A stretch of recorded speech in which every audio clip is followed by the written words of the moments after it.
어떤 성질 같은 게 막 나오니까 아이가 못하고 그러면 윽박지르고 그래서 고학년으로 갈수록 정말 어려운 것 같아요. 네. 어떻게 고학년도 직접 가르칠 수 있는 그런 방법이 있다면 가르쳐주면 좋을 것 같아요.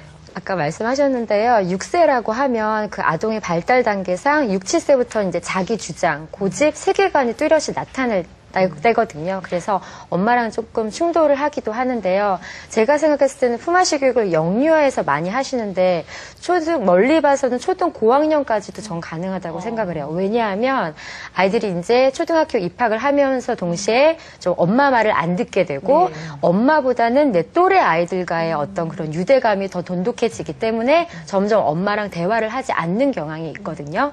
그런데 이제 품앗이를 하게 되면 내 아이만 가르치는 게 아니라 내 아이 또래 아이들을 파악을 하게 되잖아요. 그래서 이 아이들의 세계에 대해서도 이해를 하게 되는 거죠. 그래서 조금 더 공감대가 형성이 될 수가 있고 아이와 대화의 단절을 저는 막을 수 있다고 생각을 하고요. 아까 언성이 높아진다고 말씀하셨는데 교육에서 가장 중요한 게 엄마로서도요. 인내심인 것 같아요.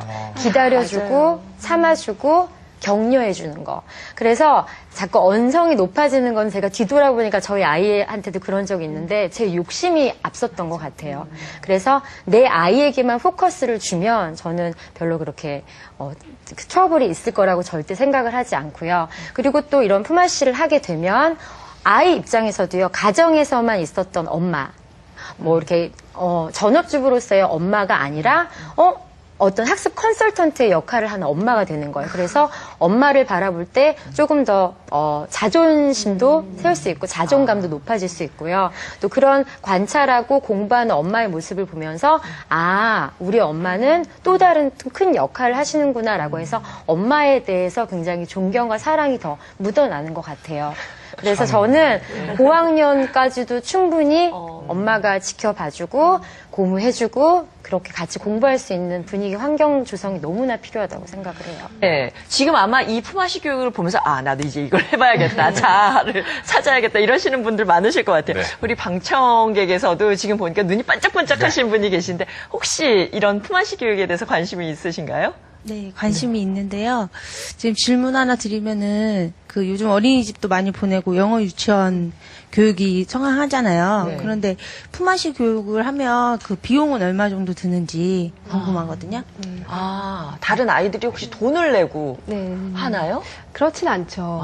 왜냐하면 주위에 제가 알기로는 모든 시에 가정지원센터가 있어요. 네. 예, 거기서 이제 품앗이를 이제 제공을 해주시거든요. 모든 차량 지원, 준비물, 뭐 아이들 간식거리도요. 네. 그래서 이제 장소 제공이 일단 되고 나면 엄마들이 이제 좀 더 수업이라든지 이런 게 용이하게 될 수 있고요. 실제로 회비는 저희가 한 달에 3,000원. 네, 3,000원. 3,000원. 네, 그 3,000원도 그냥 쓰는 건 아니고요. 모아놨다가 일이 생겼을 때 쓰게 되고 또 그리고 뭐 경조사가 있을 때는 같이 축하해주기도 하고 그 돈으로 그렇게 하는 것 같아요. 다음 또 궁금하신 점 있으신 분 한번 질문해 주시죠. 네, 네. 마이크 받아주시고. 굉장히 저는 부러운 눈으로 봤는데요. 네, 굉장히 네. 부럽습니다. 영어를 잘하시는 분이라서 굉장히 좋을 것 같다는 생각도 했고요. 엄마가 이제 자신감과 인내심을 갖고 가르치라고 하셨는데 사실 저는 제 영어가 엉터리 영어가 굉장히 많거든요. 그런 경우에 또 계속 자신감을 갖고 교육을 시키는 게 좋은 것인지 아니면 다른 특별한 팁이라도 있지 않을까 좀 부탁을 드리겠습니다. 많은 어머니들이 가장 두려워하시는 부분이 자기 영어의 그런 결함이라고 생각하시는데. 정확한 그렇죠. 말씀이세요. 예. 클로우 선생님, 대답 좀. 근데 왜 사실 저희 어머님들한테 여쭤보면 가장 무서워하고 두려워하시는 부분이 발음인 것 같아요. 그래서 그냥 기계음에 노출을 많이 시키시더라고요. 이거 한번 들어봐라. 확인하는 정도. 근데 아이들이 초등학교 영유아 시기만 거치는 게 아니라 초등학교, 중학교, 그다음에 대학교 평생 영어는 해야 되거든요. 그 엄마가 하루에 몇 분 들려주는 말이 아이의 발음을 절대 그르치지는 않아요. 예, 그거를 자꾸 오해를 하시는 것 같아요. 오히려 기계음 말고 엄마의 그런 따뜻한 애착관계, 유대감 속에서 엄마의 음성으로 조금 더 감정이입된 목소리를 들었을 때 아이는 훨씬 더 동기부여가 되거든요. 그래서 우리 엄마도 하니까 나도 하네, 나도 좋아라는 게 더 먼저 앞서야 된다라고 생각을 해요. 그래서 발음은 절대 문제가 되지 않는다고 생각합니다. 네, 그렇습니다. 자신감을 가지고 네.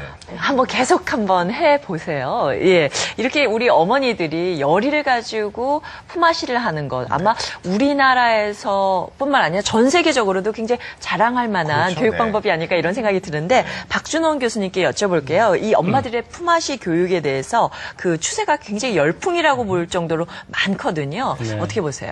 그래서 지금 그 열공 파주맘 이선영 선생님의 말씀을 듣고 제가 느끼는 바가 참 많았습니다. 그 우리나라 엄마들이 정말 위대하시다, 대단하시다. 걸 다시 한번 느끼게 됐고요.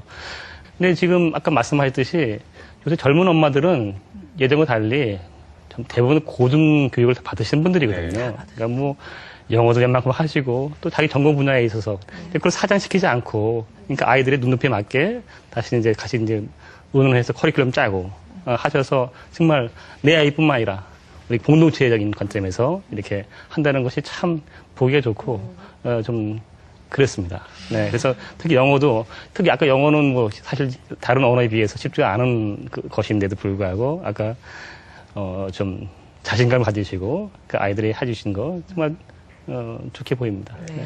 한 통계 자료에 따르면 그 우리나라 OECD 국가 중에서 주부들의 학력이 제일 높은 나라가 우리나라라고 하고 있는데 그 능력이 지금 사장되고 있는 건 상당히 안타까울 따름인데요.